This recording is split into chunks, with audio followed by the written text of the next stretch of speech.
ચલો આપણા Let's સુરત દાદા teach છે them practically. સુરત દાદાની હેલો, તો મારું નામ ખુશાલી છે. હું એક ટીચર અને યુટ્યુબર છું.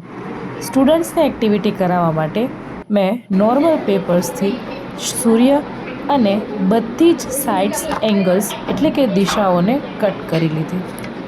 આ એક્ટિવિટી અમે બ્રેકમાં કરેલી હતી. બ્રેકની પહેલાંના લેક્ચરમાં મેં આખો કન્સેપ્ટ સ્ટુડન્ટ્સને એક્સપ્લેન કરી દીધો હતો અને ત્યાર પછી મેં બધી જ સાઇટ્સના નામ સ્ટુડન્ટ્સને ડિસ્ટ્રીબ્યુટ કરી દીધા. ડાબા હાથ બાજુ આવે એ As કઈ દિશા કહેવાય? ડિસ્ક્રાઇબ ઇન ઉત્તર ટેક્સ્ટ દિશા. હાલો ઉત્તર મેં દિશામાંથી કોણ છે? સ્ટુડન્ટ્સને હાલો એમના કઈ સાઈડ ઊભા એંગલ્સ રહેશો તમે? અને એમની ડાબા પ્લેસ હાથ પર બાજુ ઊભા રહી જાઓ. જાતે ઊભું રહેતા હાલો શીખવ્યું જમણા હાથ બાજુ કે આવે એ કઈ જેથી દિશા કરી કહેવાય? અને એ લોકો જમણા કઈ હાથ બાજુ. દિશા કઈ જગ્યાએ દક્ષિણ આવેલી દિશા કોની પાસે છે છે? એ પોતાની હાલો જાતે દક્ષિણ દિશા. ડિસાઈડ તમે કરી કઈ શકે. બાજુ ઊભા રહેશો? ઓકે.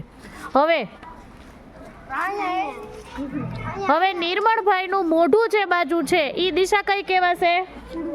પૂર્વ. પૂર્વ દિશા કોની પાસે છે? વયા જાઓ. બાજુ. હાલો તો સૂર્ય કઈ દિશામાંથી ઉગે? સૂર્ય કઈ દિશામાંથી ઉગે? ઓકે. હવે નિર્મળભાઈની પીઠ જે બાજુ છે એ કઈ દિશા કહેવાય? પશ્ચિમ. હાલો પશ્ચિમ દિશા કોની પાસે છે? પાછળ ઊભા રહી જાઓ. હાલો તો થઈ ઉત્તર અને પશ્ચિમની અને વચ્ચે કયો ખૂણો વાયવ્ય, આવશે? ઈશાન, અગ્નિ અને નૈઋત્યને કોની પણ પાસે સાથે છે? સાથે અરેન્જ કરતા તારી શીખવ્યું. પાસે. હાલો જાઓ ઉત્તર અને પશ્ચિમની વચ્ચે. તો તમે પણ તમારી સ્કૂલમાં આવી એક્ટિવિટી કરાવી શકો છો અને કોઈ પણ સબ્જેક્ટને પ્રેક્ટિકલી એક્સપ્લેન કરાવી શકો છો. Stay tuned.